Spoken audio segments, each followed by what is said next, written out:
আল্লাহ তুমি তাকায় দেখো, আমার জন্মভূমি শরীয়তপুর জেলা এই বড় সোনামুখী মাদ্রাসার মাহফিলে বৈশা তোমার পাগলেরা তোমারে আল্লাহ বলে ডাক দিছে। আল্লাহ এদেরকে তোমার কাছে রাইখা গেলাম, আপনারাই তো জানাজা পড়ছেন, একই সাথে দুইটা জানাজা হয়ে গেল। আবুল মেম্বারের ছেলে বিল্লাল মালয়েশিয়া থেকে আমারে টেলিফোন করে বলে, শরীয়তপুরি ভাই আমি এমনই হতভাগা, আমার বাবাই মারা গেল, আমি জানাজাও দিতে পারলাম না, বাবারে মাটি দিতে পারলাম না। ও যুবক ভাইরা, দাড়ি পাকা বাবাজিরা, ওই বহুত প্রবাসীরা এমন কোন দিন নাই আমার কাছে দোয়া চায় না। হয়তো আমি বড় পীর সাহেব না, এরপর আজকে আমার বয়স হই না, বড় বড় পীরেরা কান্দে, আলেম ওলামা কান্দে। কেন কান্দে জানো?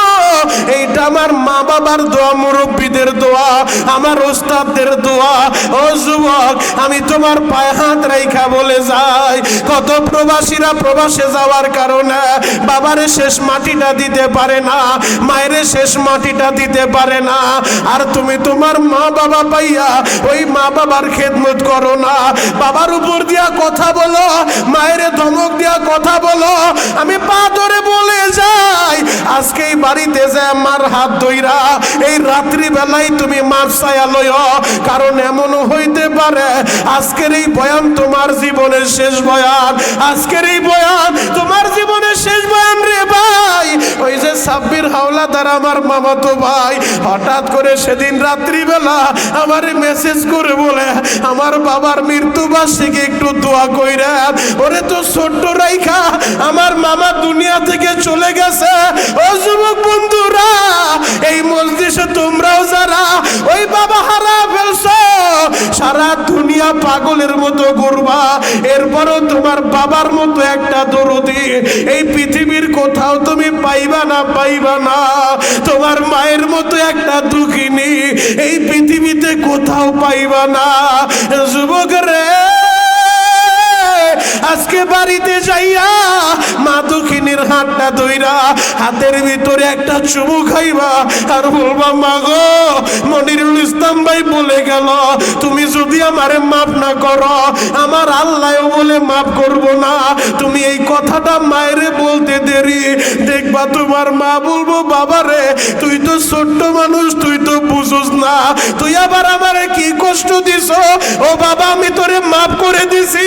ও যুবক বন্ধুরা, মায়ের দোয়া তোমার সাথে থাকলে এই পৃথিবীর কোথাও তুমি ঠেকবা না, ঠেকবা না।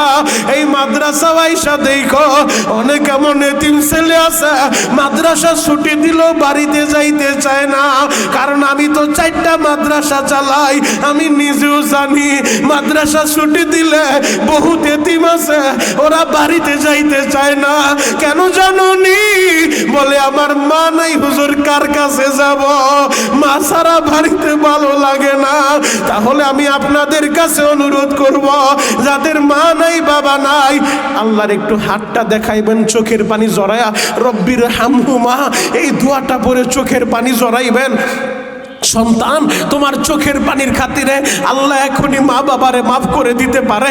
আমার আল্লাহর একটু দেখান তো, কার কার বাবা মারা গেছে, বাপ মারা গেছে, কার একটা হাত উঁচু করেন, মা মারা গেছে, কার আর একটা হাত উঁচু করেন, যার 2জন নাই 2টা হাত, যার 1জন নাই 1টা হাত, চোখের পানি জড়াইতে থাকেন আর পড়তে থাকেন, রব্বির হামহুমা কামা রব্বায়ানি সগীরা। যুবক, তোদের পা ধরে বলছি, তোরা একটু ডানে বামে তাকায় দেখ, কেমনে বাপ হারা মা হারা ছেলেরা কান্দে। দেখ, তোর মা আছে, তোর বাপ আছে, তুই বুঝবি না, বুঝবি না, তুই একটু ডানে বামে তাকা, হাতটা নামান বাবা। যুবক ভাইরা রে, আমি কেন হাত উঠাইতে বলছি জানো? আমি তোদেরকে বাস্তব দেখাইতে চাইছি। তোর তো বাবা আছে, তুই বুঝুস না, তোর পাশে বইসা তোর ভাইটা বাবা হারা কান্দে, তোর পাশে বইসা আরেকজন মুরব্বী মা হারা কান্দে। আর তুই মার কথা শোনোস না, আর তুই মার মনে কষ্ট দাও, তাহলে আমি তোমাদের কাছে ওয়াদা নিতে চাই, জীবনে যতদিন বাঁচবা আর মায়েরে কষ্ট দিবা না, আর বাবারে কষ্ট দিবা না, জীবনে নবীর কলিজায় খুর লাগাইবা না। নবীজি বলে যে দাড়ির ভিতরে খুরটা লাগায়, ওই খুরের আঘাত নবীর কলিজায় লাইগা যায়। আমি তোদের পা ধরে বলে যাই, ও যুবক ভাইরা রে, তুই মুখের ভিতরে দাড়ি গোলা লাগলা, হয়তো তোরে মুরব্বি লাগতে পারে, বলতে পারো হুজুর আমার বিবি মানবে না, ওই রকম বিবি তোর জন্য না, ওই বিবিরও তোর দরকার নাই রে ভাই। আমার নবীরে ভালোবাসা, নবীর মহব্বতে পইরা আজকের মাহফিলে বইসা ওয়াদা কইরা যাবি রে ভাই, জীবনে যতদিন বাঁচবো আর কোনোদিন দাড়িতে খুর লাগাইব না, চোখের পানি ঝরায় আল্লাহরে বলবা, দুনিয়ার কাউরে দেখাইতে হবে না, আজকে ওয়াদা করে যাইবা আর বলবা মালিক রে, আমি তোমার নবীরে ভালোবাসা, নবীর মহব্বতে পইরা মুখের দাড়িটা রাইখা দিব, জীবনে আমার নবীরে কষ্ট দিব না। তোমার নবীরে একবার স্বপ্নে দেখা দাও। গতকাল পাবনা বয়ান করে আসতেছিলাম, একটা যুবক বলে হুজুর এক সময় এই জগতে আমি ছিলাম না, আপনার হাতে ওয়াদা করছিলাম, আজকে নেশাও করি না, মুখে দাড়ি রাখছি, 5 ওয়াক্ত নামাজ আমি সময় মতো পড়ি। কত যুবকেরা আজকে দাড়ি রাইখা দিনের পথে আসে। আমিও তোমাদের পা ধরে বলবো, সবাই আমভাবে তওবা করবা, জীবনে নামাজ ছাড়বা না, মা বাবারে কষ্ট দিবা না, মুরব্বীদের কষ্ট দিবা না, জীবনে কোনোদিন নবীরে কষ্ট দিবা না, জীবনে নেশা করবা না। কারা কারা নিয়ত করতে পারেন, তওবার নিয়ত কইরা চোখের পানি দিয়া সবাই একটু হাত দুইটা আল্লাহরে দেখায় দেন, হাত দুইটা আল্লাহরে দেখায় দেন, চিৎকার মাইরা একটা ডাক দেন না আল্লাহ। আরো জোরে ডাক দেন, ডাক দেন, ডাক দেন, ডাক দেন, ডাক দেন, ডাক দেন, ডাক দেন। দুনিয়ার নেতা নেত্রীর ডাক দিতে বলি নাই, আমার মালিকরে ডাক দিতে বলছি। ও যুবক, কান্নাওয়ালা চোখ দিয়া ডাক দাও আল্লাহ। ছোট্ট বাচ্চা না কানলে মায়ও দুধ দেয় না, চিৎকার মাইরা আর একটা ডাক দেন না আল্লাহ। কত গুনাহ করছি মাওলা জীবনে,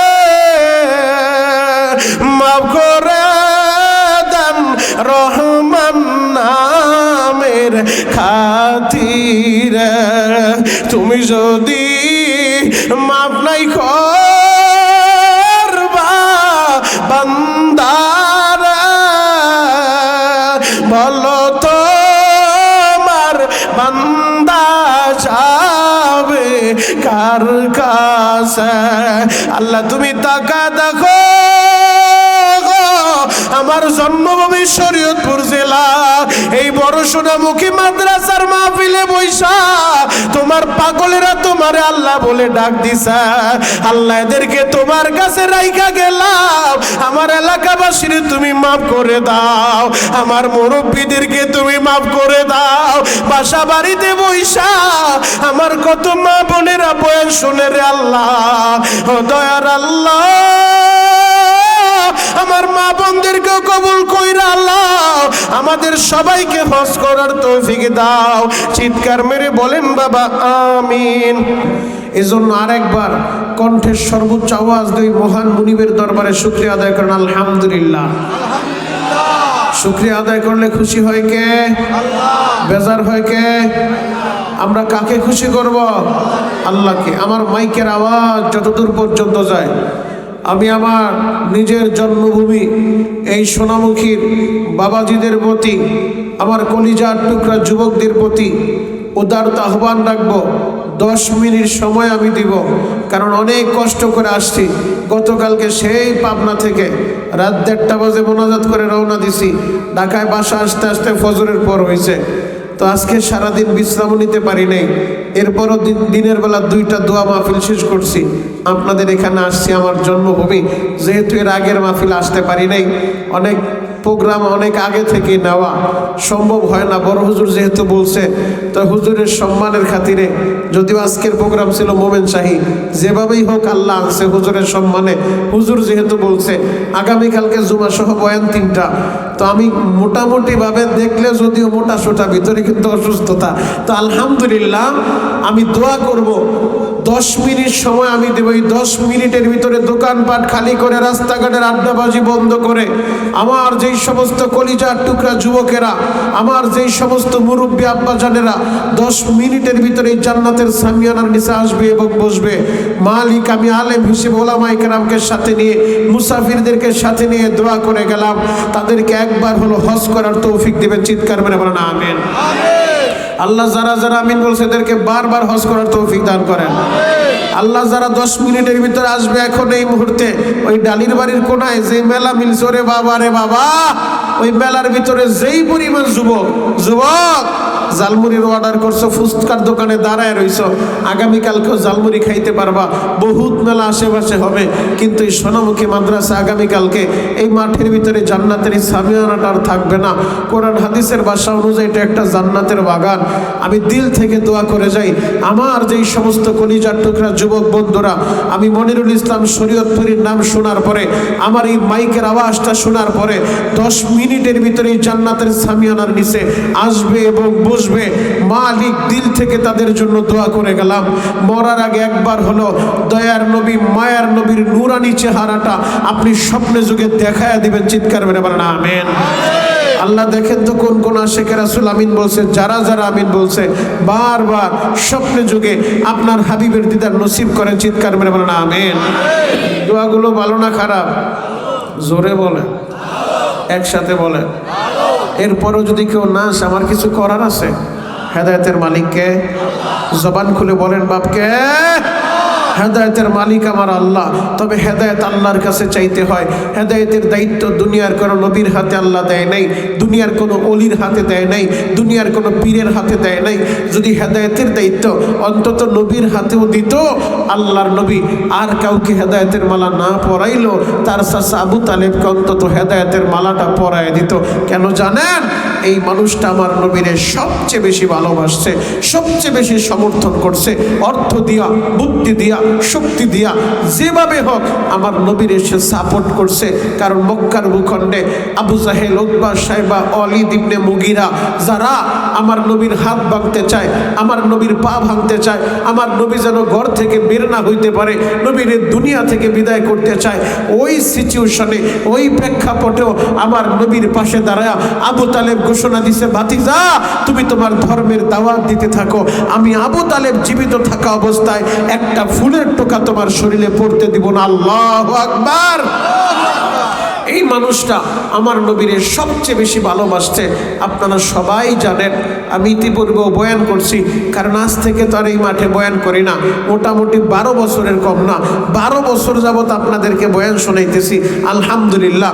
বাপ আল্লাহর নবী দুনিয়া এসে কিন্তু বাবার আদর পায় নাই, বাবার চেহারা দেখে নাই, বাবার ভালোবাসাটা পায় নাই।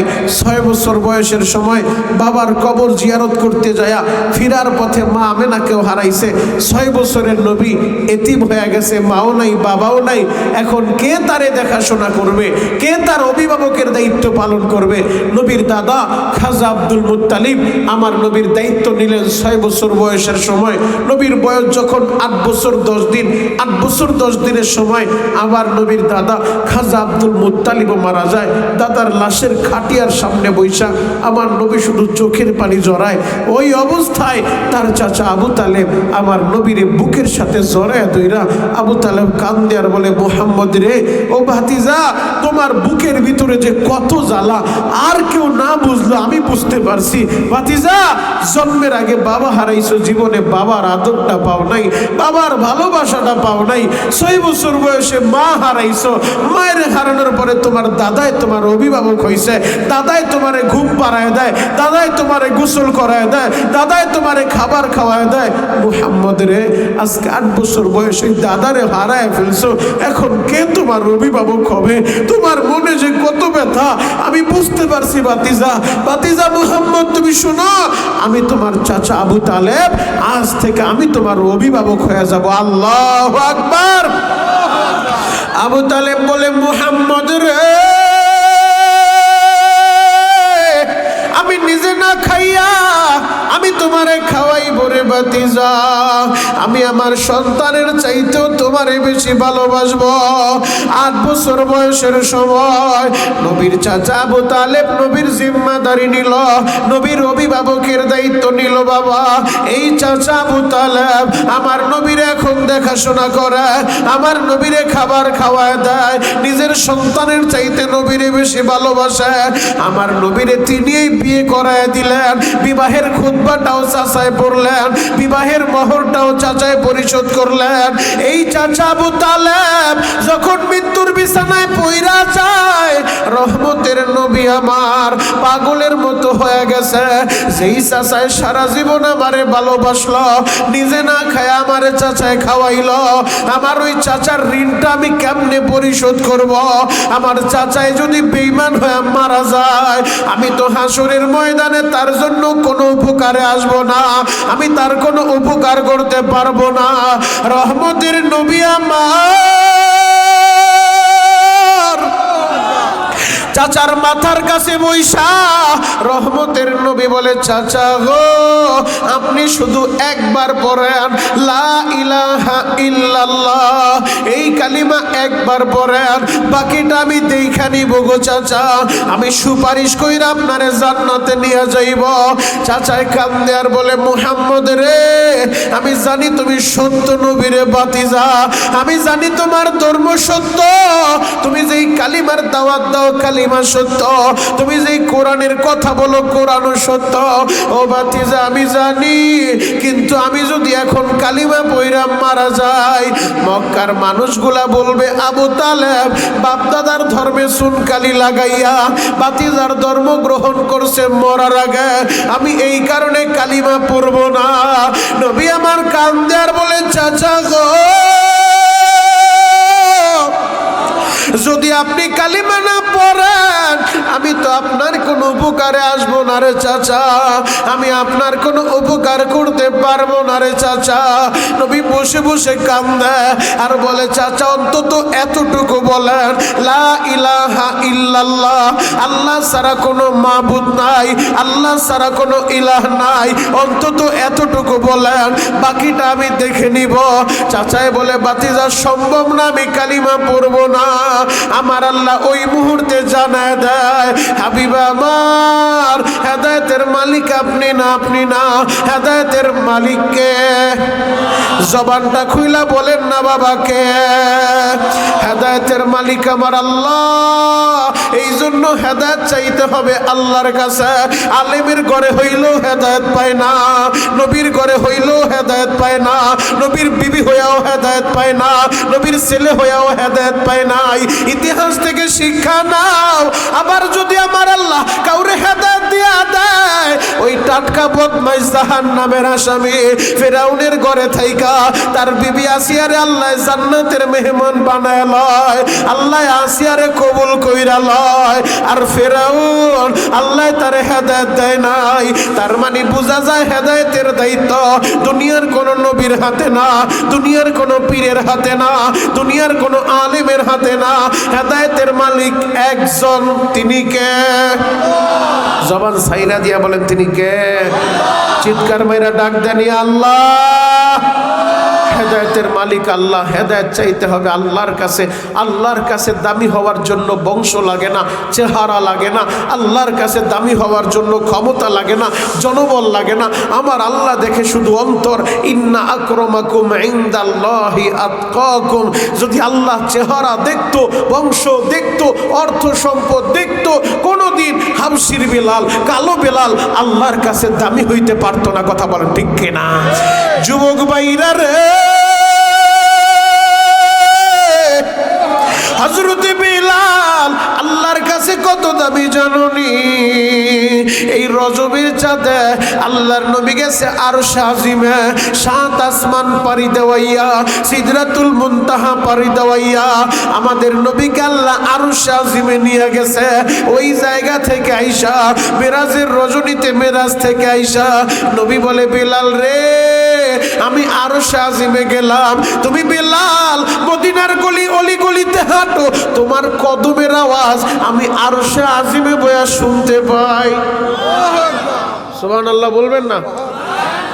মন খারাপ, বাড়িতে গ্যাঞ্জাম হইছে, ক্ষুধা লাগছে, আল্লাহু আকবার বলেন তো। যে যত জোরে আল্লাহু আকবার বলবেন আপনার হাড়ের রোগ হবে না, আপনার হাড় আল্লাহ ভালো রাখবে। আল্লাহু আকবার বলেন, আরো জোরে বলেন আল্লাহু আকবার। এই যে কোরআন আমার হাতে, আমি তো আপনাদের এলাকার সন্তান, ছোটবেলা থেকে আমারে দেখছেন। এই যে কোরআন আমার হাতে, খোদার কসম করে বলি টেকনাফ থেকে তেতুলিয়া সারা বাংলাদেশে ঘুরে ঘুরে বহু এমপি মন্ত্রীর সামনেও এইভাবে বুকে থাপড় দিয়ে, চেয়ারে থাপ্পড় দিয়ে বলে আসি আমি কোনো দলের দালালি করি না। এই 3.5 হাত বডিতে যতদিন প্রাণ থাকবে এই দুনিয়ার কোনো নেতা নেত্রীর নাম আপনার আমি নিতে বলবো না, এই মঞ্চে একবারও বলবো না। সে যত বড় নেতা হোক আর যত টাকার মালিক হোক, একবারও বলবো না আপনি তার নামটা নেন। তবে যতবার টাইম আসবে আল্লাহু আকবার আওয়াজ দিবেন, অরব্বাকা ফাকাব্বির, রবের তাকবীর বলবেন, আরশের মালিক আল্লাহ খুশি হবে। আল্লাহু আকবার, আরো জোরে বলেন আল্লাহু আকবার। যুবক ভাই, তুমি আওয়ামী লীগ করছো, তুমি বিএনপি করো, তুমি জামাত করো, ইসলামী আন্দোলন করো, তোমার দলের জায়গায় রাখো। তুমি চরমনার পীরের মুরিদ, উজানির পীরের মুরিদ, বাহাদুরপুর পীরের মুরিদ, দাওয়াত ও তাবলীগের সাথী, এই পরিচয়টা আপাতত বন্ধ রাখো। এগুলা তোমার পরিচয় না। পরিচয় তো আমাদের একটাই, আমরা এক আল্লাহর বান্দার, এক নবীর উম্মত। কথা বলেন ঠিক কিনা?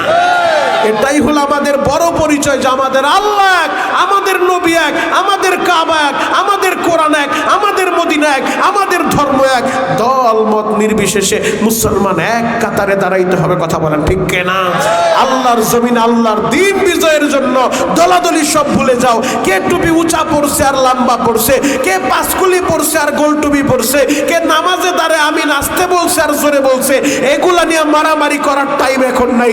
এখন সুযোগ হলো ঐক্যের সময়। সারা বাংলাদেশের মুসলমান যদি এক এবং এক হওয়া যায়, বাংলার জমিন আল্লাহর জমিনে আল্লাহর দিন বিজয় হবে। কথা বলেন ঠিক কিনা? আল্লাহ কবুল করুক। চিৎকার মেরে বলেন আমিন, আরো জোরে বলেন আমিন। হে যুবক ভাইরা, হাজী সাহেব বাবাজিরা ডানে বামে নজর নাই, এক নজরে তাকায় থাকেন গো বাবা। আল্লাহর কাছে দামি হওয়ার জন্য টাকা লাগে না, আল্লাহর কাছে দামি হওয়ার জন্য ক্ষমতা লাগে না, আল্লাহর কাছে দামি হওয়ার জন্য বংশ পরিচয় লাগে না। জ্বলন্ত একটা প্রমাণ আপনাদের সামনে আমি তুলে ধরব, যাতে আপনাদের বুঝতে সহজ হয়। মক্কা বিজয়ের পর আল্লাহর নবী ইকুটা হালকা কমায় দাও, তাহলে কথা রিপিট করবে না। ইকু হালকা কমায় দাও, টন বেস মাস্টার ঠিক আছে, ইকু হালকা কমাও। যুবক পায়ে হাত রেখা বলে যাই, মক্কা বিজয়ের পরে আল্লাহর নবী মসজিদে নববীর ভিতরে নবীর সাহাবীরা বলতেছে, নবীজি আপনি নতুন একজন মুয়াজ্জিন নিযুক্ত করেন।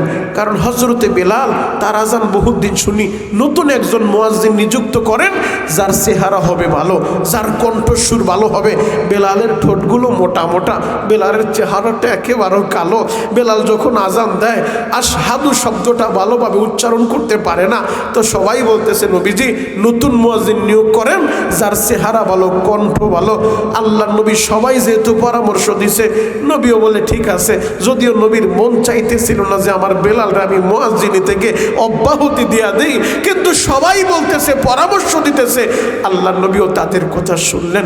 নবী আমার ডাইকা এশারের নামাজের পরে বেলালরে কাছে ডাকছে, ও বেলাল, বেলাল ফজর থেকে তুমি আর আজান দিও না, নতুন মুয়াজ্জিন আজান দিব, যার চেহারা ভালো, যার কণ্ঠ ভালো। এই কথা বইলা সবাই বাড়ি চলে যায়। হযরতে বেলালও বাড়ি গেছে। বেলালের পিঠটা তো আর বিছানার সাথে লাগে না, লাগে না। জায়নামাজের ভিতরে দাঁড়ায় গেছে বাবা, জায়নামাজে দাঁড়ায় সেজদায় পইরা চোখের পানিগুলা জড়ায় আর আসমানের দিকে তাকায় হাত দুইটা উঠায়া বেলাল কান্দে আর বলে, মালিক রে,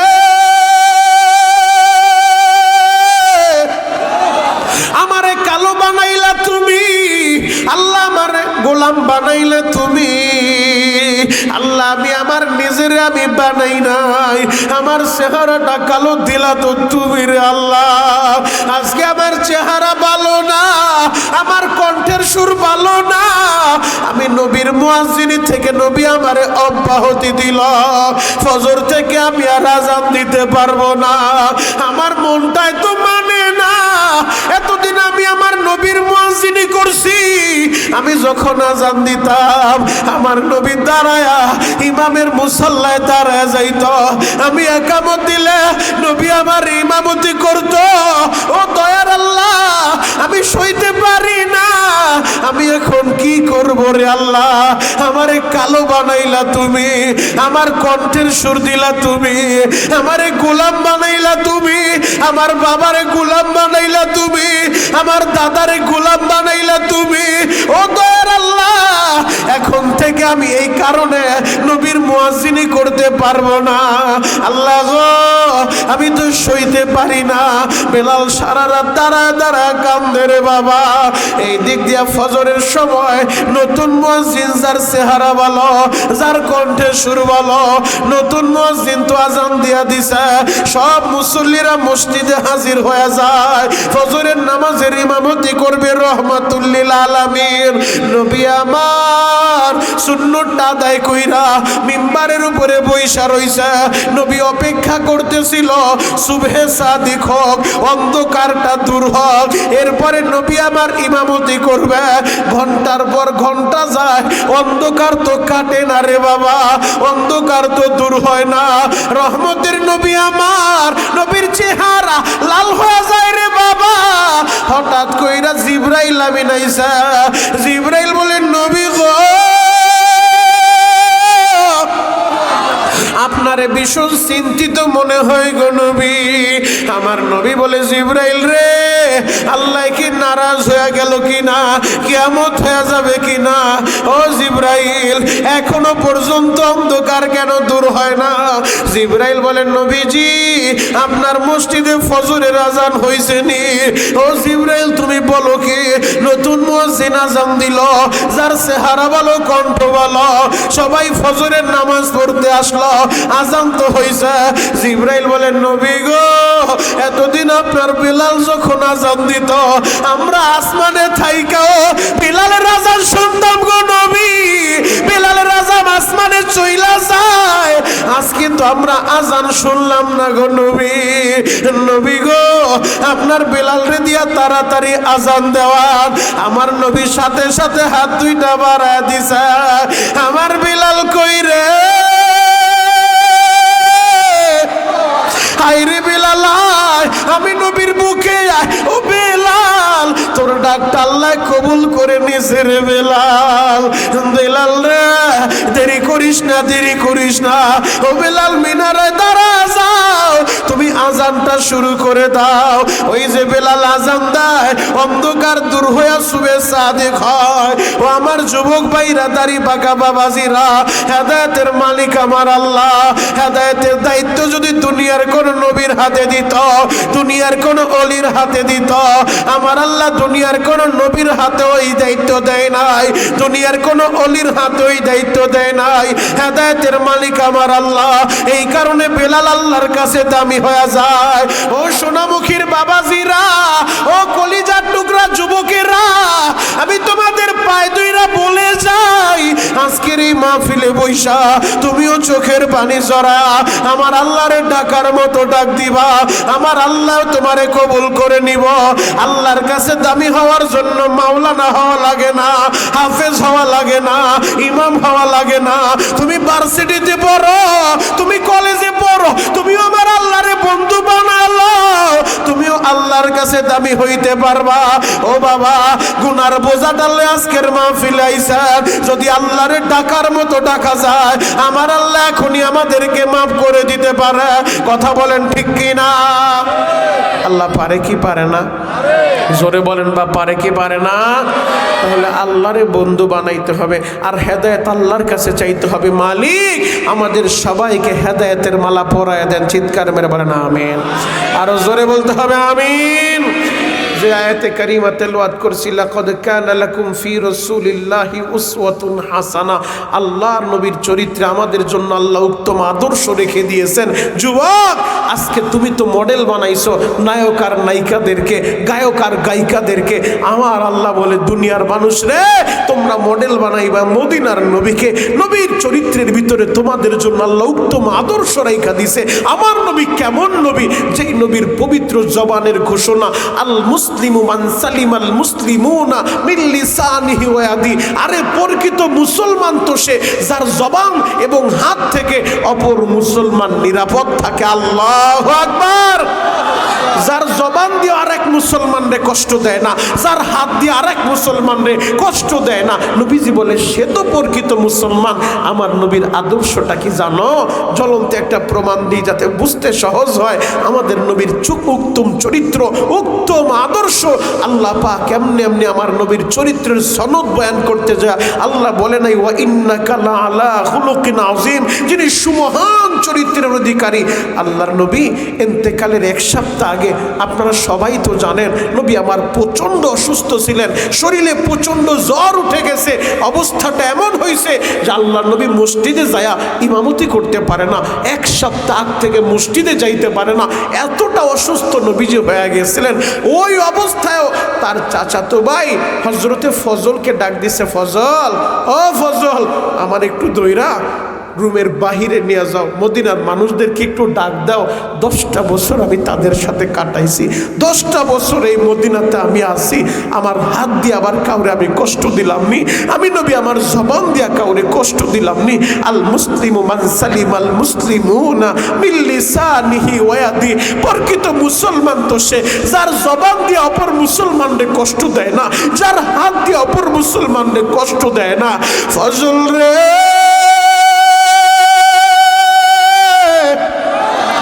আমার একটু রুম থেকে বাইরে লয়া যাও, আমার সাহাবী মদিনার মানুষগুলারে ডাকো, আমি একটু তাদের কাছে মাপ চাইব। হযরতে ফজল আমার নবীরে ধইরা রুমের বাইরে নিয়ে আসতে রে বাবা, নবীর সাহাবীরা জড়ো হয়ে গেছে। আমার নবী বলে, আমার সাহাবীরা, ও মদিনার মানুষেরা, আমি আপনাদের সাথে 10টা বছর কাটাইলাম, আমি যদি আপনাদেরকে কষ্ট দিয়া থাকি আপনারা সবাই আমারে মাফ করে দিবেন, কারণ আমি চিরদিন থাকবো না। কথাটা যখন বলছে বাবা, নবীর সাহাবীরা দাঁড়ায় দাঁড়ায় কান্দে আর বলে, নবী গো, আপনি আবার আমাদের কি কষ্ট দিবেন? আমরাই তো আপনারে কষ্ট দিছি। নবী গো, কত কষ্ট আমরা আপনারে দিছি, আপনি তো আমাদেরকে কষ্ট দেন নাই। এই কথা চলা অবস্থায় পিছন দিক থেকে এক সাহাবী দাঁড়ায় গেছে, সাদ ইবনে আবি ওয়াক্কাস, দাঁড়ায় বলে, ইয়া রাসূলুল্লাহ, ইয়া হাবিবাল্লাহ, নবীজি আপনি যেহেতু অনুমতি দিয়েছেন, যদি কোনো আপনার উপরে দাবি থাকে তাহলে আপনি ক্ষমা চাইছেন, মাপ চাইছেন, আপনার উপরে আমার একটা দেনা পাওনা দাবি আছে গো নবী। আপনি যখন জিহাদের ময়দানে ছুরি চালাইতে যাইয়া আপনার হাতের একটা ছুরির আঘাত আমার পিঠের ভিতরে লাগছিল গো নবী, যদি আজকে অনুমতি দেন আমি সবার সামনে আপনার শরীরে আঘাত কইরা আমি আমার আঘাতের বদলাটা নিতে চাই। নবীর সাহাবী যখন নবীরে মারতে চায়, হযরত ওমর তো সইতে পারে না, একবার তরবারি বের করে আর একবার তরবারি খাপের ভিতরে ঢুকায়, সহ্য করা যায় না। নবী বলে, ওমর কি হইছে? ওমর বলে, নবী গো, আপনারে মারতে চায়, আমি কেমনে সহ্য করব? ওরে দুনিয়া থেকে বিদায় করে দিব। নবী বলে, ওমর রে, বন্ধু বন্ধুরে মারতে পারে, আপনারা তো এক হিসেবে আমার বন্ধু, আমি যেহেতু তারে কষ্ট দিছি, সে আমার শরীরে আঘাত করব, সে তার বদলা নিব। হযরত ওমর এখন কিছুই বলতে পারে না, নবী যদি তারে মারার অনুমতি দেয় ওমর আর কি বলবে বাবা, কিন্তু সহ্য করতে পারতেছে না। ওই সাহাবী সাদ ইবনে আবি ওয়াক্কাস আমার নবীর সামনে আইসা এবার বলেন, নবী গো, জিহাদের ময়দানে শুধু মুসলমান ছিল না, কাফেরেরা ছিল, মুনাফিকেরা ছিল, আমি সবার সামনে আপনারে আঘাত কইরা আমি আমার আঘাতের বদলাটা নিব। আপনি সবাইরে এলান করে দেন, পুরা মদিনার সব মানুষেরা আগামীকাল বেলা 10টায় উপস্থিত হবে, আমি সবার সামনে আপনারে আঘাত করব। নবী এলান করে দিলেন, সবাই যে যার মতো বাড়িতে চইলা যায়। হযরত ওমর বাড়িতে গেছে, মনটা তো তো ঘরের ভিতরে নাই রে বাবা, শুধু ছটফট করে। আগামীকাল বেলা 10টা বাজে যদি কাফেরদের সামনে, মুনাফিকের সামনে আমার নবীরে মারে গো, আমরা কেমনে মুখ দেখাইব? এই মদিনায় কেমনে আমরা চলাচল করব? মুনাফিকরা হাসবো আর বলবো, দেখছো নবীর ছাত্র হইয়া নবীরে মারছে, নবীর শিষ্য হইয়া নবীরে মারছে, আমরা তো মুখ দেখাইতে পারবো না। ওমর ছটফট করতেছে। রাতের অন্ধকারে সাদ ইবনে আবি ওয়াক্কাসের বাড়ি চইলা গেছে, ঘরের দরজায় যায় নক করছে, দরজাটা খুইলা দিছে। ওমর ঘরের ভিতরে ডুইকা হাতটা জড়ায়া ধইরা বুকের সাথে লাগা ওমর বলে, বাইরে জীবনে আমি ওমর কারোর সামনে মাথা নত করি নাই, আমি কারোর সামনে নত হই নাই। আমি তোমার হাতটা ধরে বললাম, তুমি কত আঘাত করতে পারো, আমি ওমর তোমার সামনে পিঠটা আমার পাইতা দিব, আমার পিঠের ভিতরে তুমি আঘাত করো, আমার নবীরে তুমি মাইরো না। আল্লাহু আকবার। ওমর বলে, সাদের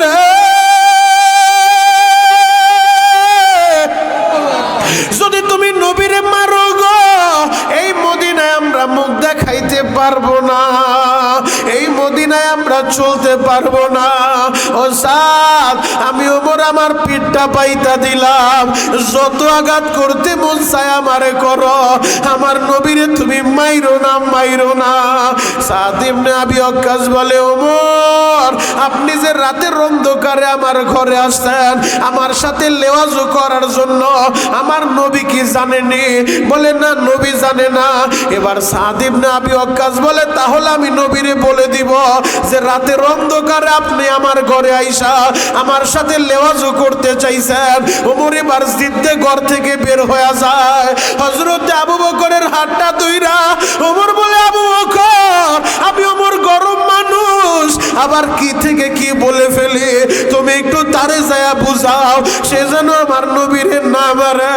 এবার হযরতে আবু বকর ঘরের ভিতরে যাইয়া ওই সাহাবীর হাতটা জড়া ধইরা আবু বকর কান্দে আর বলে, বাইরে আমি আবু বকর আমার পিঠটা পাইতা দিব, তুমি আমার নবীরে মাইরো না, তুমি আমারে মারো, কারণ এই নবী কত কষ্ট করছে আমি আবু বকর দেখছি, আমি আবু বকর আমার নবীর বাল্য বন্ধু, আমি আবু বকর আমার নবীর হিজরতের সাথে, আমি দেখছি এই মানুষটা জীবনে কত কষ্ট পাইছে। সাদের আমার নবীরে তুমি মাইরো না, আমি আবু বকর রে মারো, তোমার প্রতি কোনো দাবি থাকবে না। সাদ ইবনে আবি ওয়াক্কাস বলে, আবু বকর আপনি তো আমারে মারেন নাই, আমি কেন আপনারে মারব? আমার নবীর ছুরির আঘাত আমার পিঠে লাগছে, আঘাত যদি করতে হয় আমি নবীর এই কুরবাত কইরা আমি আমার আঘাতের বদলাটা নিব। এবার হযরতে আবু বকরও বুঝাইতে পারে না, আবু বকরও চইলা যায়, কেউ তারে বুঝাইতে পারে না। পরদিন সকালবেলা মদিনার মানুষেরা সবাই উপস্থিত হয়ে গেছে, মুনাফিকেরা হাসতে আসে, নবীর সাহাবী আজকে নবীরে মারব, নবীর ছাত্র আজকে নবীরে মারব, সবাই দেখার জন্য আসে রে বাবা। সবাই যখন উপস্থিত হয়ে যায় এই দিক দিয়া পড়া মজলিসের ভিতরে আমার নবী বলে, সাদ রে আসো, তুমি আঘাত কইরা আঘাতের বদলা নাও, আমি নবীরে মাফ কইরা দাও। ও সোনামুখীর বাবাজিরা, একটা বার চিন্তা করে দেখেন, রহমতের নবী আমার দু জাহানের বাদশাহ, তিনি কিভাবে মাপ চায় গো বাবা, যার আগে পরে কোনো গুনাহ নাই, যার সুপারিশ ছাড়া দুনিয়ার কেউ জান্নাতে যাইতে পারবো না, যিনি ইমামুল মুরসালিন, যিনি নবীদের ইমাম, ওই নবী কিভাবে মাপ চায়? আমার নবী বলে, সাদ রে আমারে আঘাত কইরা তোমার আঘাতের বদলা নাও, তুমি আমারে মাফ করো। এবার সাদ বলে, নবী গো, যেই ছুরির আঘাত আমার শরীরে লাগছে ওই ছুরিটা নান, ওই ছুরি দিয়ে আমি আঘাত করব, ওই ছুরিটা কোথায়? আমার নবী বলে, আলী রে, ছুরিটা আমার ফাতেমার ঘরে আছে, যাও ছুরিটা নিয়ে আসো। হযরতে আলী বাসার ভিতরে যাইয়া ছুরিটা হাতে লইয়া আলী যখন বের হয়ে যায় রে বাবা, জান্নাতের সভানেত্রী ফাতেমা বলে, স্বামী গো, আপনি ছুরি লইয়া কই ছুটলেন, ফাতেমা শুনছো আব্বাজান জিহাদের ময়দানে যাইয়া ছুরি চালাইতেছিল, আব্বাজানের ছুরির আঘাত এক সাহাবীর শরীরে লাগছে, ওই সাহাবী আব্বাজানরে আঘাত কইরা আব্বাজানরে মাইরা সে তার আঘাতের বদলা নিব। এই কথাটা শুই না ফাতেমা ঘরের ভিতরে কান্দে, কাপড়ের আঁচল দিয়া চোখের পানি মুছে আর বলে, হাসান রে তাড়াতাড়ি তোমরা দুইটা ভাই চইলা যাও, কে জানো তোমার নানা ভাইরে আঘাত করব। ও হাসান আর হুসাইন তোমরা শুই না লও, তোমার নানা ভাইরে যদি কেউ আঘাত করে আমি ফাতেমা কিন্তু বাঁচবো না। তোমরা দুইটা ভাই তোমাদের শরীরটা পাইতা দিবা, যত আঘাত করার দরকার তোমাদেরকে আঘাত করবে, জানো তোমার নানা ভাইরে কেউ আঘাত না করে। আল হাসান ওয়াল হুসাইন সাইয়্যিদা শাবাবি আহলিল জান্নাহ, জান্নাতের যুবকদের লিডার, তারা দুইজন পাগলের মতো দৌড়াইয়া সবার সামনে উপস্থিত হয়ে যায়। এবার হাসান আর হুসাইন বলেন, নানার সাহাবী আমাদের মা আমাদেরকে পাঠায় দিছা, ও নানার সাহাবী যদি তুমি মারতে চাও আমাদের দুইটা ভাই চলে আসে, আমাদের দুই ভাইকে মারো, আমার নানারে মাইরো না মাইরো না। আমার মা দুঃখিনী ঘরের ভিতরে বৈশা কান্দে, আমার নানারে যদি মারো আমার মা সইতে পারবো না, আমাদের দুইটা ভাইকে মারো, আমার নানারে মাইরো না। রহমতের নবীর আদর্শ দেখেন বাবা, আল্লাহর নবী নাতি দুইটারেও সরা দেয়। সাহাবী নাও তোমার ছুরি তুমি আমারে আঘাত করো। ওই সাহাবী এবার নবীর সামনে দাঁড়ায় বলে, ইয়া রাসূলুল্লাহ ইয়া হাবিবাল্লাহ, নবীজি আপনি যখন আমারে আঘাত করছেন আমার শরীরের ভিতরে কাপড় ছিল না, আমার পিঠের ভিতরে কিছুই ছিল না। ইয়া রাসূলুল্লাহ ইয়া হাবিবাল্লাহ, নবীজি মেহেরবানি করে আপনার শরীর থেকেও কাপড়টা সরান, আপনার শরীরে তো চাদর আছে চাদরটা সরান। আবার নবী বলে, সাহাবী এত মানুষের সামনে আমার পিঠের কাপড়টা না সরাইলে কি হয় না? ওই সাহাবী ওয়াক্কাস বলে, নবী গো আমার শরীরে তো আমার পিঠে কাপড় ছিল না, আপনার পিঠে কাপড় থাকবে কেন? আপনার কাপড় সরান। রহমতের নবী আমার যখন ডান হাতটা দিয়া পিঠের থেকে কাপড়টা সরা দিল রে বাবা, নবীর চাদরটা পিঠ থেকে সরা দেয়, নবীর পিঠটা উতাম করে ফেলছে। ওই সাহাবী ছুরিটা হাতে লইয়া আমার নবীরে মারবো গো, সব সাহাবীরা দাঁড়া দাঁড়া কাঁদে, সহ্য করা যায় না। কোন বেঈমান হইলে তারে দুনিয়া থেকে আলাদা করে দিতাম, কিন্তু নবী তারে অনুমতি দেয়। এখন সাহাবীদেরও করার কিছু নাই, সবাই শুধু দাঁড়ায় দাঁড়ায় কান্দে। সাদ ইবনে আবি ওয়াক্কাস ছুরিটা হাতে লইয়া পিছন দিক থেকে পাগলের মতো দৌড়ে আইসা নবীর কাছাকাছি আইসা ছুরিটা ফালায়া আল্লাহ নবীরে চড়ায় ধরছে। নবীর এই দুই ঘাড়ের মাঝখানে কবুতরের ডিমের মতো একটা চিহ্ন, যেটার নাম মোহরে নবুয়ত। কবুতরের ডিমের আকারে এতটুকু সাইজের ছিল। এই দুই ঘাড়ের মাঝখানে মোহরে নবুয়তের ভিতরে ঠোঁট দুইটা লাগায়া চুমু খাইতেছে, চোখের পানি ঝরায় বলে, ইয়া রাসূলুল্লাহ ইয়া হাবিবাল্লাহ, নবীজি আপনি কিভাবে ভাবলেন আমি আপনারে মারবো? নবী গো সব সময় তো সুযোগ পাওয়া যায় না, আপনি যেহেতু সুযোগ দিচ্ছেন, কেউ কারো যদি দাবি থাকে দাবি আদায় করার জন্য, নবী গো এই সুযোগটা কাজে লাগায়া আমি অভিনয় কইরা আমার এই ঠোঁট দুইটা মোহরে নবুয়তে লাগায়া আমি আমার জান্নাতটা নিশ্চিত করলাম, আমি আমার জান্নাতটা নিশ্চিত করলাম। নবী গো যেই ঠোঁট দুইটা মোহরে নবুয়তে লাগছে, এই ঠোঁট জাহান্নামের আগুনে জ্বলবো না জ্বলবো না। আল্লাহু আকবার। নবীজি আমি আপনারে মারবো, আপনি ভাবলেন কি কইরা? নবী গো আমি তো অভিনয় কইরা মোহরে নবুয়তে চুমু খায়া আমি আমার ঠোঁট দুইটা মোহরে নবুয়তে লাগায় নিলাম যেন আমার জান্নাতটা নিশ্চিত হয়। এই ঠোঁটের ভিতরে জাহান্নামের আগুন লাগবো না লাগবো না। তাহলে যেই নবীর চরিত্র, নবীজি নিজে মাইর খায়ও তার বদলা দিতে চায়, মাপ নিতে চায়। যুবক ওই নবী বলছে, আল মুসলিমু মান সালিম আল মুসলিমুনা মিন লিসানিহি ওয়া ইয়াদি, প্রকৃত মুসলমান তো সে যার জবান এবং হাত থেকে আরেক মুসলমান নিরাপদ থাকে। আল্লাহু আকবার। ভাই ইকোটা কমাইতে বলছিলাম, আওয়াজটা ক্লিয়ার করেন যেন ডিস্টার্ব না হয়, আওয়াজ কিন্তু বোঝা যায় না। সাউন্ডটা আরেকটু কমান, ইকো আমার দরকার নাই, রিভাব হালকা কমায় দেন, আওয়াজ একবারে ভাষায় দেন, একবারে ভাষান, ক্লিয়ার থাকবে আওয়াজ। আল্লাহু আকবার বলেন তো, আরো জোরে বলেন আল্লাহু আকবার। তাহলে ওই নবীর চরিত্রে আমাদেরকে চরিত্রবান হওয়া লাগবে, ওই নবীর আদর্শ আমাদেরকে আদর্শবান হওয়া লাগবে। ওই নবীর চরিত্র নিয়ে যদি আমরা চলতে পারি, এই সমাজটা একটা সোনার সমাজে পরিণত হবে। কথা বলেন ঠিক কিনা? আল্লাহ আমাদের সবাইকে কবুল করুক। চিৎকার মেরে বলেন আমিন। আরো জোরে বলতে হবে আমিন। যুবক ভাই, যেই নবী আমাদের জন্য এত উত্তম আদর্শ রেখে গেলেন, ওই নবীকে ভালোবাসার দরকার আছে না নাই? আরো জোরে বলেন আছে না নাই?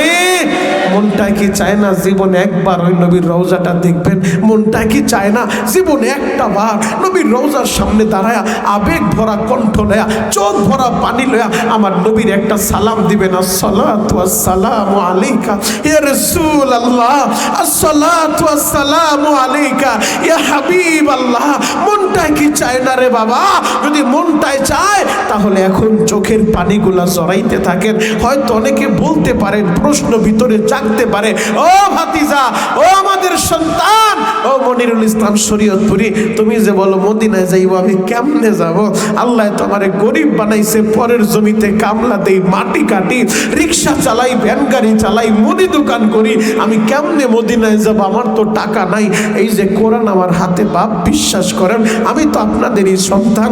মদিনায় যাইতে না টাকা লাগে না, টাকা লাগে না, কপাল লাগে, কপাল। কথা বলেন ঠিক কিনা? যুবক ভাইরা রে,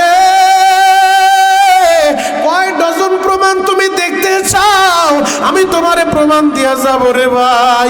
ওই মদিনায় যাইতে টাকার দরকার হয় না, শুধু কপাল লাগে, কপাল। আজকের এই মাহফিলে বইসা তুমি নবীর মোহাব্বতে পইরা চোখের পানি জড়াইয়া আমার মাওলারে বুঝা বলবা, ও দয়ার আল্লাহ, আমি বেশি কিছু চাই না, সেই নবীর আমি আমার জীবনের চেয়ে বেশি ভালোবাসি। ওই নবীর রওজা না দেখাইয়া আমারে তুমি কবরে নিবা না। যদি চোখের পানি দিয়ে আল্লাহরে বুঝায় বলতে পারো, অবশ্যই আমার আল্লাহ তোমারে মদিনায় নিয়ে যাইব রে বাবা। যাওয়ার মতো চাইলে আল্লাহ কাউরে ফিরায় দেয় না। আমি এই বয়ানটা যখন আজ থেকে 3 দিন আগে আমি মুন্সিগঞ্জে যেই মাদ্রাসায় হেফজ পড়লাম, ওই মাদ্রাসায় প্রতি বছর প্রধান বক্তার বয়ান করি, যেই মাদ্রাসায় হাফেজ হয়েছিলাম বাবা, আমি ওই মাদ্রাসায় বয়ান করলাম। অনলাইনে বয়ানটা দেখা লিবিয়া থেকে আল্লাহর এক বান্দা আমারে কমেন্ট করছে, আমারে বলে শরীয়তপুরি ভাই, প্রতি জুমায় কেরানীগঞ্জে থাকতে আপনার পিছনে দূর থেকে আইসা আমি জুমা পড়তাম। আমি বিদেশের বাড়িতে আইছি, আপনার কথাটা আমার দিলে লাইগা গেছে। হজ করার জন্য টাকা লাগে না, কপাল লাগে। আল্লাহ আমারে বড় হজ করাইছে, মাত্র 10,000 টাকা আমার খরচ হইছে। তার মানে 10,000 টাকা দিয়ে হজ করা যায়? এই সুইচটা তো আসমানের রে বাবা। আরশের মালিক যদি কবুল কইরা আল্লাহ, তুমি রিকশা চালাও আর ভ্যান গাড়ি চালাও, আল্লাহ তোমারে ঠিকই মক্কা মদিনায় নিব। তুমি বারোয়ার বাড়ির দারোয়ান, আল্লাহ তোমারে মক্কা মদিনায় নিব। ওই যে ঢাকার শহরে কত গার্মেন্টসের মালিক মক্কা মদিনা যাইতে পারে না, শ্রমিকের আল্লাহ লইয়া যায়। কত বাড়িওয়ালা মক্কা মদিনা যাইতে পারে না, দারোয়ান আল্লাহ লইয়া যায়। কত বাড়ির মহাজন মক্কা মদিনা যাইতে পারে না, কাজের বুয়ারে আল্লাহ লইয়া যায়। কেন জানো? তারা চাওয়ার মতো চাইছে। চাওয়ার মতো চাইলে আল্লাহ কাউরে ফিরায় না, ফিরায় না। জ্বলন্ত একটা প্রমাণ আপনাদের সামনে আমি এখন তুলে ধরবো বাবা। এই যে আমি তো আপনাদেরই ছেলে, আমার বাবাও তো গরিব মানুষ, আমি তো শিল্পপতি বাবার ছেলে না, আমি তো কোটিপতি বাবার ছেলে না। আমিও যখন যাত্রাবাড়ি মাদ্রাসায় পড়তাম, যাত্রাবাড়ির বড় হুজুর প্রতি বছর হজে যায়, আর আমি তাহাজ্জুদে দাঁড়াইয়া মসজিদের ভিতরে বইসা চোখের পানি জড়াইতাম আর বলতাম, মালিক রে, জীবন জীবনে আমি কি পারবো বিমানের একটা টিকিট কাইটা আমার নবীর রওজায় যা নবীর সালাম দিতে? আমার মাওলা আমার ডাক ফিরায় নাই। ওই তো গত অক্টোবরে আসলাম, আবার 6 রমজানে চলে যাব। আমি তো আল্লাহর কাছে চাওয়ার মতো চাইছি, মালিক প্রতিটা রমজান আমি তোমার বন্ধুর রওজার পাশে কাটাইতে চাই। তুমি আমারে কেমনে নিবা আমি জানি না। আমার এই ছোট্ট জীবনে আমি আমার আল্লাহর কাছে যা চাইছি আমারে কখনো আল্লাহ ফিরায় নাই, তার চেয়ে বেশি দিছে। যা কিছু করে রে বান্দা আমার আল্লাহ আমার ভালোর জন্যই করে। আজও পর্যন্ত আমার খারাপের জন্য আল্লাহ কিছু করে নাই বাবা। আমি আপনাদের পায়ে হাত রেখা বলে যাই, ওই কাবাগর তৈরা আমিও মালিকের বলছিলাম প্রতি রমজানে তোমার ঘরে আমারে আনবা।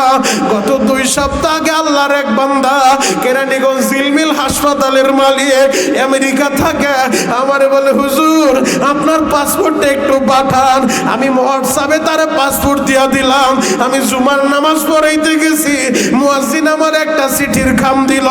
আমি চিঠির খামটা যখন খুললাম দেখি ভিতরে বিমানের টিকিটটা ওকে হয়ে গেছে। 24শে ফেব্রুয়ারি মক্কা মদিনার টিকিট ওকে হয়ে গেছে। ও যুবক ভাইরা রে, আমি কেন বলছি জানো? আমি যেই মাওলার গোলামি করি তুমিও তো ওই মাওলার গোলামি করো।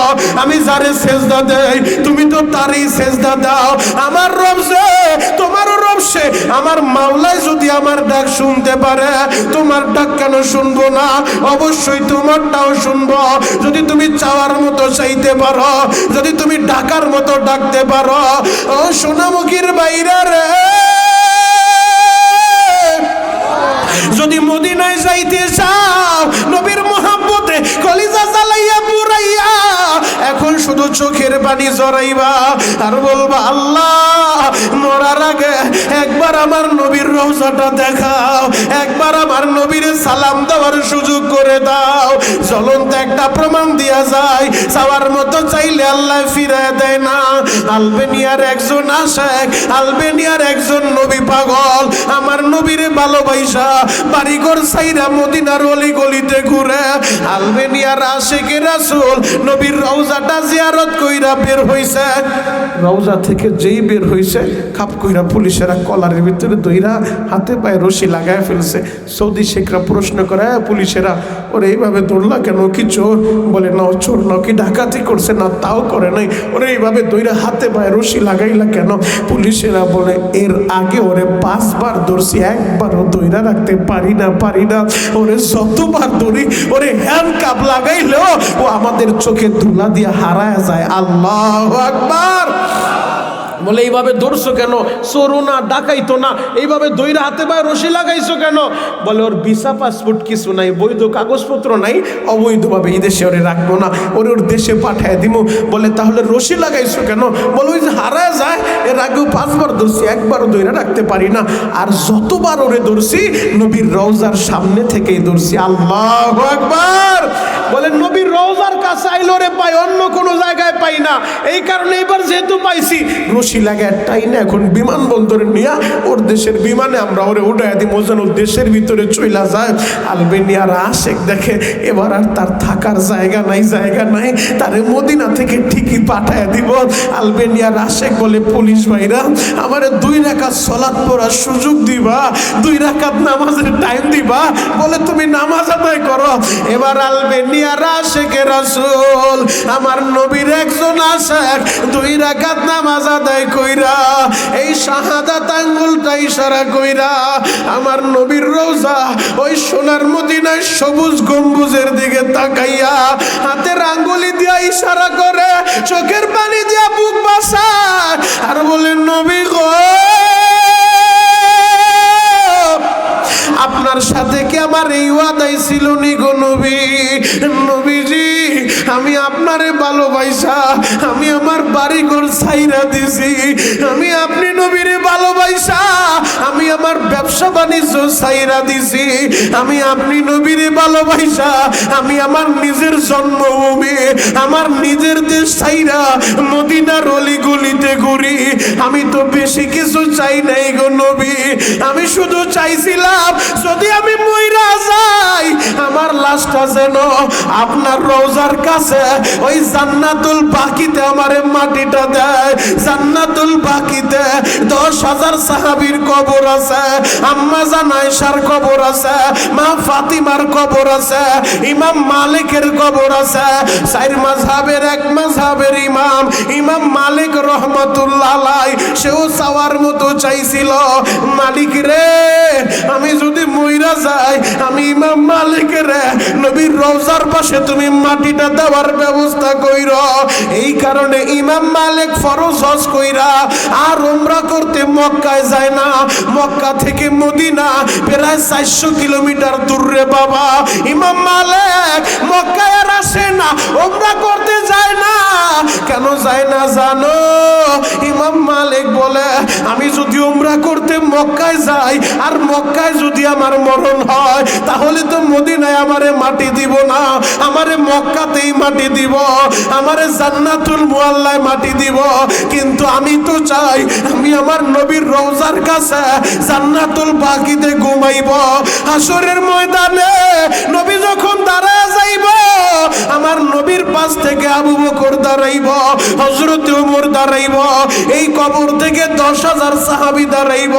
আমার নবীর পিছনে পিছনে আবু বকর চলবো, ওমর চলবো, সাহাবীরা হাইটা হাইটা হাসরের মাঠে যাইব। আমি ইমাম মালিকও চাই আমিও সাহাবীদের পিছনে পিছনে চলবো।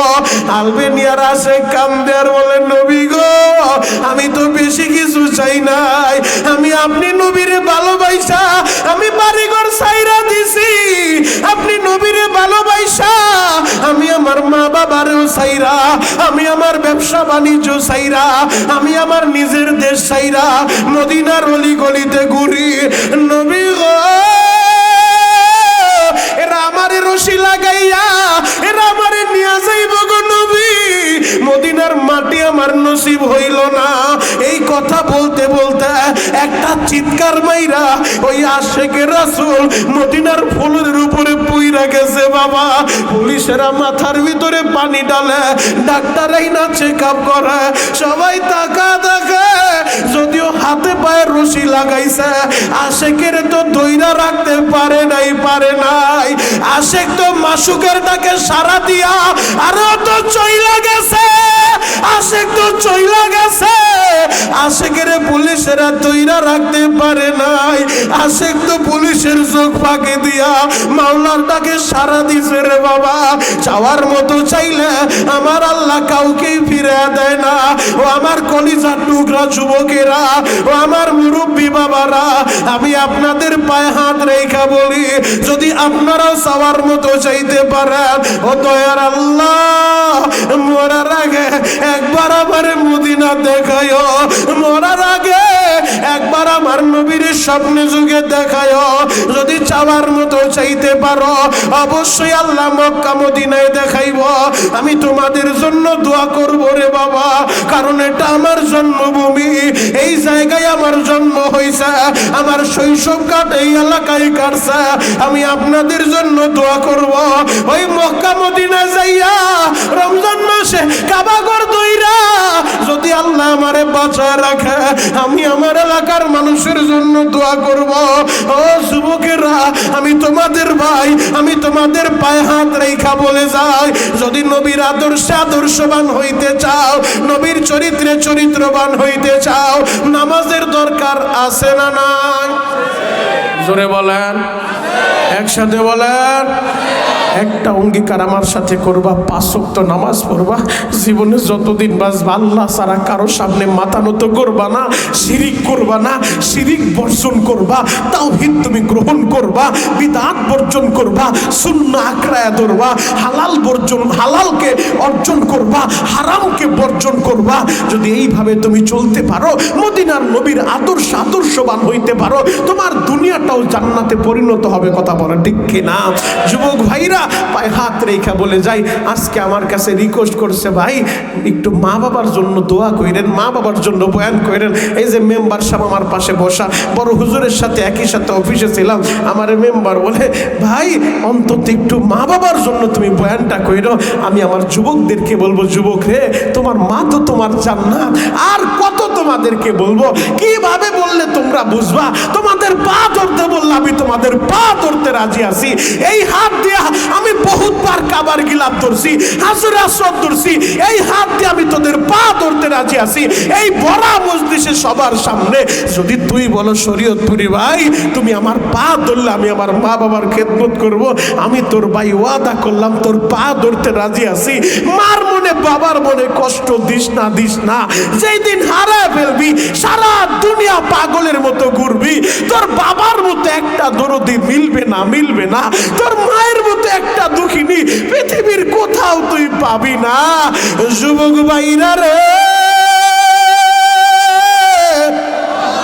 আজকে বড় হুজুর একটা কারগুজারি শোনাইলো অফিসের ভিতরে বইসা, কপাল পোড়া সন্তান, কপাল কেমনে পড়ে দেখো। কারণ আল্লাহর নবী বলছে তোমার মা বাবাই তোমার জান্নাত, তোমার মা বাবাই তোমার জাহান্নাম। ও সন্তানেরা মা বাবার খেদমত কইরা জান্নাত কামাও। যেই সন্তানের উপরে তার মা বাবা খুশি, ওই সন্তানের উপরে আমার আল্লাহও খুশি। বড় হুজুর একটা কারগুজারি শুনাইলো, কয়েকদিন আগে একটা কপাল পোড়া যুবক, আহারে বাবা উমরা করতে যাইব, পালের গরুটা বেচা ফেলছে, আল্লাহর ঘরটা দেখতে যাইব, বাবাই গরু বিক্রি করছে। এই কারণে ছেলে বাবার সাথে তর্ক ধরছে, তুমি যে গরু বেচছো কয় টাকা বেচলা? তুমি উমরায় যাইবা, এই গরু তো আমিও পালছি, আমার ভাগের টাকা কই? এক কথায় দুই কথায় ছেলে বাবার সাথে তর্ক লিপ্ত হয়ে যায়। ওই তর্ক লিপ্ত হইতে হইতে একটা পর্যায়ে আইসা বাবার গলা চাইপা দইরা, আহারে বাবারে মাইরা ফেলছে রে ভাই। ও যুবক ভাইরা রে, ওর মতো কপাল পোড়া এই পৃথিবীতে হয়তো কেউ নাই রে ভাই। ওই কপাল পোড়া বাবারে মাইরা ফেলে, আর কত যুবক বাবার জন্য কান্দে। এই ময়দানে যার বাবা নাই তার বুকের ভিতরে যে কত ব্যথা। ও বাবা 5 বছর আগে সোনামুখী কবরে তোমারে শুয়াইলাম, 10 বছর আগে এই কবরে তোমারে মাটি দিলাম, এই 10 বছরের ভিতরে বাবা গো তোমার চেহারাটা আর দেখলাম না, দেখলাম না। মা বাবা যদি অসুস্থ হইয়া ঘরের ভিতরে পড়েও থাকে এরপরও একটা শান্তি লাগে, সন্তানের মনের ভিতরে একটা ভালো লাগে। আমার মা এখনো ঘরে আছে, আমার বাবা এখনো ঘরে আছে। আর যার মা নাই তার তো মা বাবা নামের বড় বৃক্ষের ছায়াটা তার মাথার উপরে নাই। যুবক রে, কত কপাল পোড়া এমন আছে দিনই বুঝ না থাকার কারণে। ওই যে মদিনায় নবীর রওজার পাশে তোমরা মোবাইলের ভিতরে হয়তো অনেক যুবকেরা দেখছো, হয়তো মুরব্বীরা না দেখলেও যুবকেরা দেখছো, সোনার মদিনায় যাইয়া বাবার সাথে ঝগড়া কইরা বাবার গলা চাইবা ধরে 3-4 জনও তারে ছুটাইতে পারে না, পুলিশেরা টাইনা তারে ছাড়াইতে পারে না। এইরকম সন্তান থাকার চাইতে না থাকা ভালো। আমার যুবক ভাইরা, তোদের পা 2টা আঘাতে আমি তোদের পা ধরে বলে যাই, ওই বাবা যার ঘরে বাইচা আছে, ওই মা যার ঘরে বাইচা আছে, তোর জান্নাতটা তোর ঘরের ভিতরে আছে। আজ থেকে ওয়াদা করবি রমজানের আগে, রমজানের আর বেশি দিন বাকি নাই রে বাবা, আগামী মাসেই তো মাহে রমজান। চোখের পানি জড়ায় আল্লাহর কাছে বলবা, আল্লাহ আমার মার হায়াতে বরকত দাও, আমার বাবার হায়াতে বরকত দাও। আর যার মা নাই ওর মতো দুঃখ মিয়া কেউ নাই রে ভাই। আমি এই মাসের 10 তারিখে বয়ান করতে গেলাম, আমার দ্বিতীয় মাহফিল ছিল নারায়ণগঞ্জ চাষারায়। আমি বয়ান করতেছিলাম রাত 12টার সময় দোয়া করব, হঠাৎ করে সামনে থেকে এক ভাই, যুবক ভাই, তার ছোট্ট ছেলের নাম তার আয়ান, ছোট্ট ছেলেটা লয়া আমার সামনে আসছে, আইসা বলে হুজুর ওর মার জন্য একটু দোয়া করেন। এই আয়ান, ছোট্ট আয়ান রে রাইখা, ওর মা গত শুক্রবারে মারা গেছে, ওর মার জন্য আপনি একটু দোয়া করেন। আমি চোখের পানি ধরে রাখতে পারি না, এই নাবালেক মাসুম বাচ্চা এই বয়সে মা হারায় ফেলছে। আমারে বলে হুজুর আমার এই ছেলেটা কি বলে জানেন, বলে বাবা গো মায়ের কবর থেকে নিয়ে আসবো, আমার মার সারা ভাল লাগে না। গত 3 দিন আগে মোবাইলে তোমরা একটা পিকচার অনেকেই দেখছো, মাদ্রাসায় পড়ুয়া 5 বছরের একটা বাচ্চা, ওই ছেলেটারও মা মারা গেছে, কবরের উপরে ছেলেটা শুয়ে শুধু কান্দে আর বলে মা গো তুমিও নাই, আমারে কেউ আদর করে না, ও মা তোমার ছাড়া আমার ঘুম ধরে না, ও মা তোমার ছাড়া আমার ভালো লাগে না। সোনামুখীর বাইরে এই মজলিসেও তোমাদের যার মা বাইচা নাই, এই মজলিসেও তোমাদের যার বাবা বাইচা নাই, এখন ওই মা বাবার কথা স্মরণ কইরা তুমিও চোখের পানি জড়াইতে থাকো। এই যে কয়েকদিন আগে আমার দাদা হায়দর আলী তালুকদার মারা গেল, আবুল মেম্বার মারা গেল, একই দিনে 2টা জানাজা আপনারা পড়ছেন। আমার সর্দার বলে ভাই আমার ইতিহাসে আমি আমাদের এলাকায় একসাথে 2 জানাজা পড়ি নাই।